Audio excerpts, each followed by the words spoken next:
degree of uncertainty, conditional on the rapid development of the outbreak domestically and globally, and the subsequent policy responses. The World Bank expects net exports and investments in Malaysia to see a larger contraction this year, while private consumption growth is seen slowing to 1.6% from 7.6% last year. It adds that while Putrajaya's stimulus package could help to mitigate the immediate impact of the outbreak, more targeted fiscal policy interventions would be needed should the health crisis deepen and result in a longer duration of economic disruption. Okay, sorry, some of you, I didn't see you waiting to come into the meeting. Okay, so welcome the new guys. We already talked about how Malaysia make money and actually how big is the stimulus package if it's really 250 billion, because the whole year Malaysia only allocate around 297 billion in the 2020 budget. And then a quick recap, we talk about the Ramadan coming on April 23rd. So is there a possibility that the lockdown actually extend over the Ramadan period? We wouldn't know, but there's a very high chance to actually extend for 2 weeks based on the global situation and based on what other countries are doing now.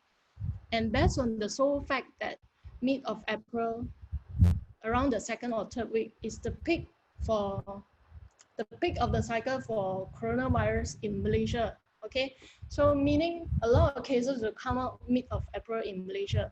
So whether they will let us out by mid of April, I really highly doubt it. So we have to be mentally and physically and physiologically prepared for 2 weeks of extension up to end of April in terms of lockdown. And then we talk about how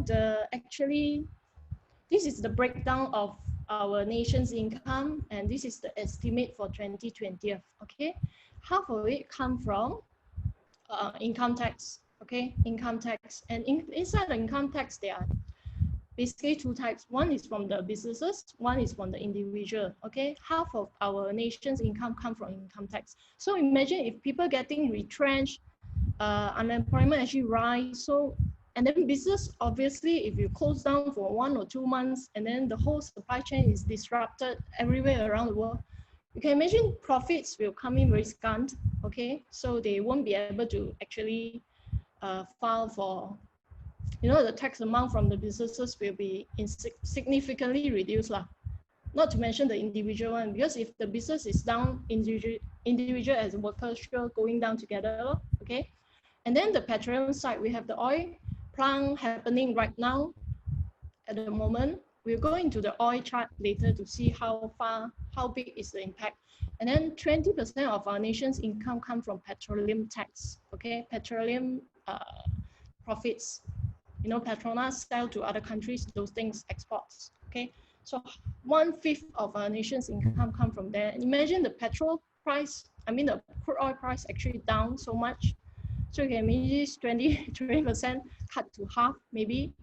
And then the income tax part, I think this whole bar become like here, damn short already. Okay, so this whole bar will shrink for 2020. And then what it will mean for us, let's go into tech. Okay, in the video just now, it mentions that you actually cut Malaysia GDP target to -0.1, meaning we are going into a contraction. Okay, so what's the typical number here? Is around 4-5 for the past few years. You go back to 10 years ago, it's around 7 to 8%. Okay, so why drop from 7 to 8 to 4? And why drop from 4 to -1? 4 to -1 is because of the virus, of course. Because of the lockdown, then businesses are not operating, so they are less profit. When they are less profit, or they have no profit at all, they have to retrench people.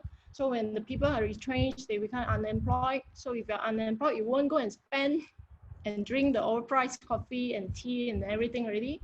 So you cut down on your expenses. So consumer spending will shrink, will crash. It's not shrink, will totally crash for this quarter itself. And then next quarter, I don't think, because if you want to look at next quarter, you have to look at those countries who actually become better already in terms of the virus containment thingy. For example, China. For example, Taiwan. Taiwan's quite good. Korea. So if you look at China, Taiwan, and Korea, you look at their industrial orders, okay, industrial orders, you can find these kind of stats online. Industrial orders for Q3, meaning the orders the factories, their industry are getting for Q3. Q2, no need to say, almost zero for China, okay. Taiwan also depends a lot on the whole world, so the whole world shut down. Taiwan also goes down together. Korea also, Korea in terms of telecommunications also going down. So if you look at Q3, their orders, the orders they are getting, it's very little. It's very little. It's not actually recovering as people are expecting. Oh, once we come out of quarantine, then everything will become normal. You look at what happened for them in terms of Q3 orders, you know the situation doesn't improve instantly once we come out of the quarantine and lockdown. So there's a buffer period, 3 to 6 months for the economy to pick up again and everything, barring unforeseen circumstances of high unemployment and everything. So based on everything here, they actually cut our GDP target to negative 0.1, which means we are going into a contraction. We have not been in a contraction since, I think we are not in contraction even in 2008. We haven't been in contraction since 1997 and 98, the Asian financial crisis. So this is really big. If we go into contraction, meaning we already skipped past 2008, 2009, we are as worse as 1997 and 98 financial crisis. I have no idea how 97 and 98 was because I was still studying, I think. So I don't know whether, okay, any of you actually went through the 1997 and 98 financial crisis? How bad was it?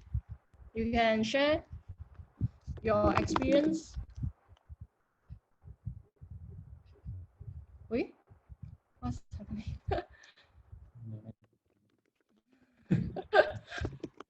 Your experience during 1997 to 98 financial crisis, because I wasn't in the market yet, I'm still studying. So got people suicide, run away from the country, like how? It's Qiming, you're quite young also, right? Oh, I know got people suicide, especially you are, Qiming is a broker, right? Especially you are in brokerage business, your clients, they are on full margin account, lending and everything. So those people are in big trouble.